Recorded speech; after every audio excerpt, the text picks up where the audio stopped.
Queridos filhos, filhas, eu quero começar o que é a proposta do Evangelho, e essa é a chave de leitura importante. Como que começa o Evangelho? Ele começa dizendo: naquele tempo, Jesus contou aos discípulos uma parábola. Repito, naquele tempo, Jesus contou aos discípulos uma parábola. Qual o objetivo? Lucas vai dizer o objetivo para mostrar-lhes a necessidade de rezar sempre. E aqui, filho, aqui está o sentido de tudo. Então, a primeira leitura, o Salmo, a segunda leitura e o Evangelho tem neste domingo um propósito.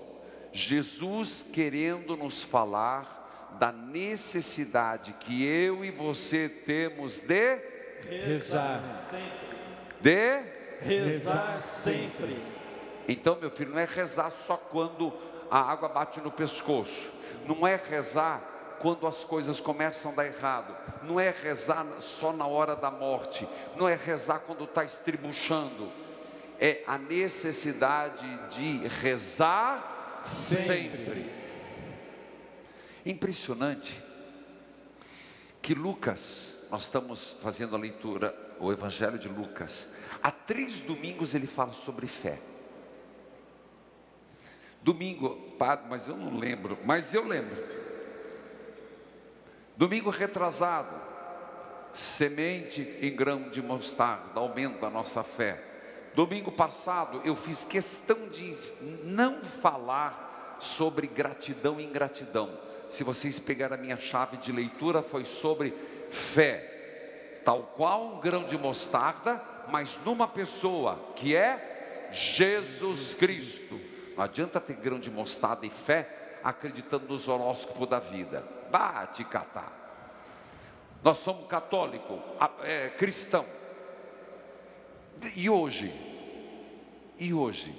de novo, o Evangelho termina falando isso. Será que quando o Filho do Homem voltar, vai encontrar fé sobre a terra? Bom, filho, se até nosso Senhor se pergunta, eu fico preocupado. Vale-me. Mas vamos lá, a primeira chave de leitura, que é a necessidade de quê? Rezar sempre. Então, o que é rezar? Aqui é uma alegria poder falar sobre essa matéria que eu tenho me deleitado tanto. Mas primeiro, não reduza a oração a orações comunitárias. Aqui o rezar sempre, não dá para dizer que, porque vai à missa. Bom, gente, eu estou falando para o Brasil, quem dera se todo católico, ao menos na missa dominical, fosse a igreja. Eu não sei, parece uma coisa tão absurda, mas eu não consigo imaginar alguém que não quer nunca visitar o pai e a mãe, a casa de Deus. Mas vamos lá, domingo, já vai na missa? Bom, padre, então eu rezei para a semana. Não. Mas eu vou na missa todo dia, já rezei? Não. Eu não estou falando dessa oração. É importante, gente, por amor de Deus, a missa é o maior de todas as orações. Mas aqui, a necessidade de rezar sempre é a necessidade de estar sempre em sintonia com Deus. De rezar, e aqui aquela pergunta: como vai a tua oração pessoal? Mas de novo, padre, o senhor vai falar sobre isso. Meu filho, água mole em pedra dura, tanto bate.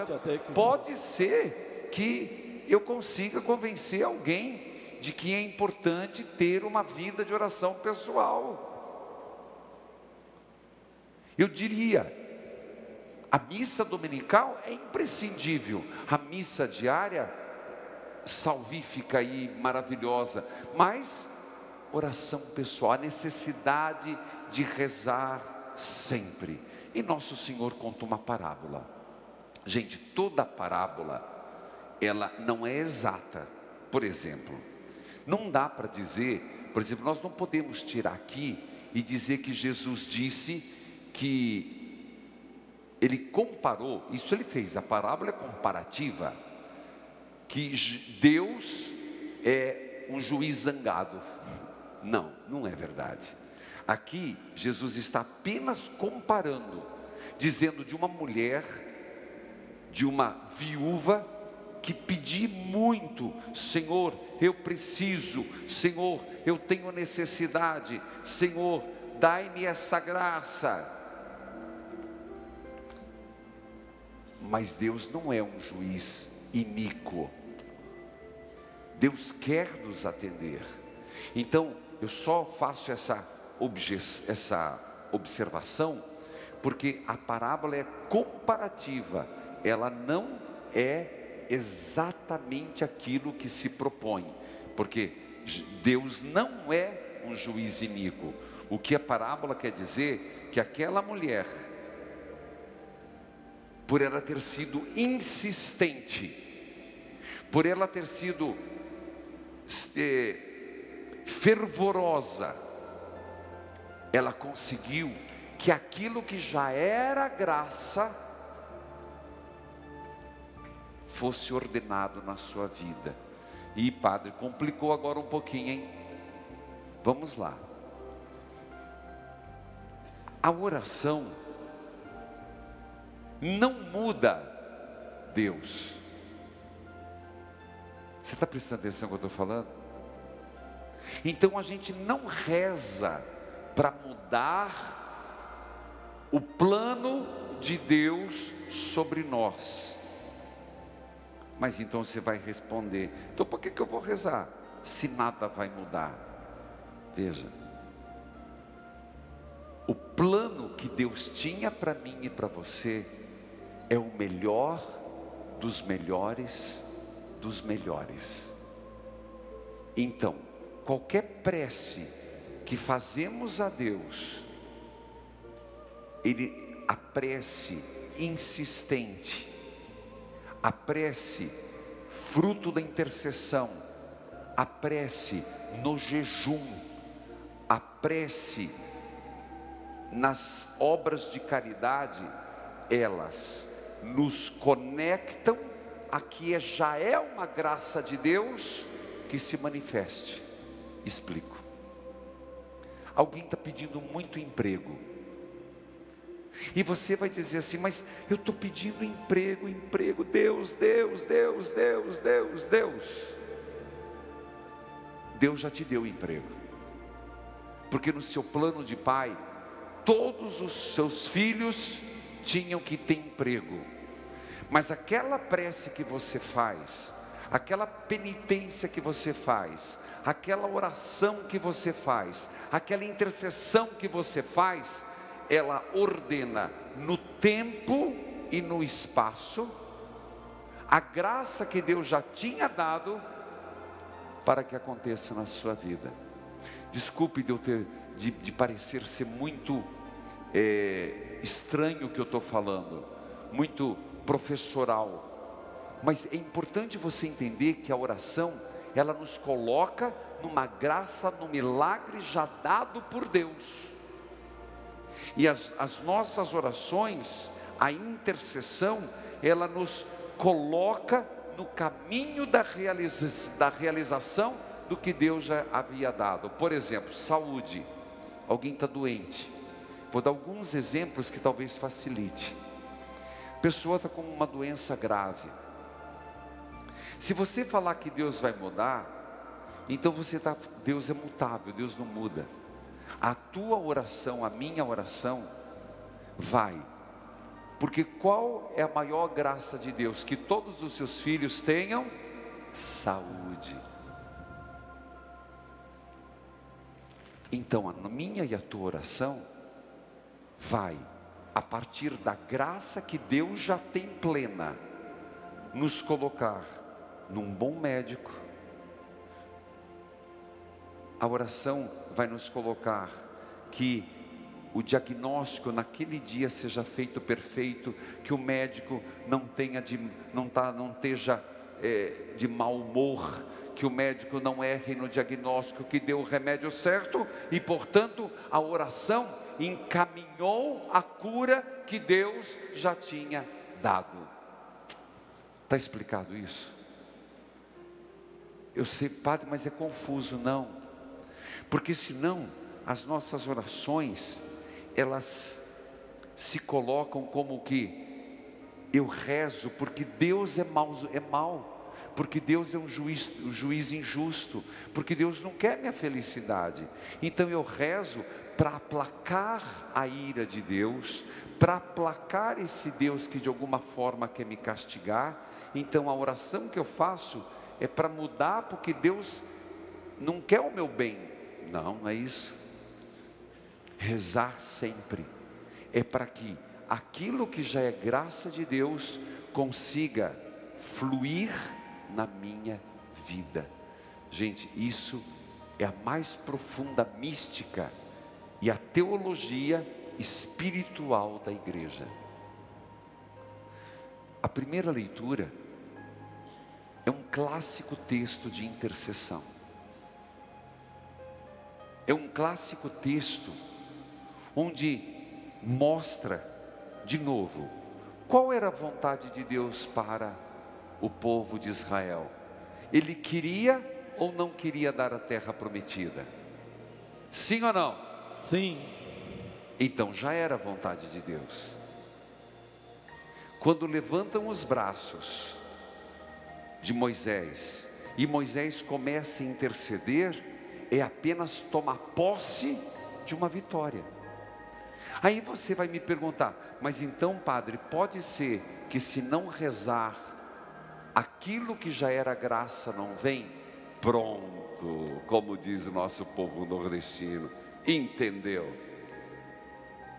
Já é graça, já é bênção, mas a oração nos sintoniza aquilo. Por isso rezar,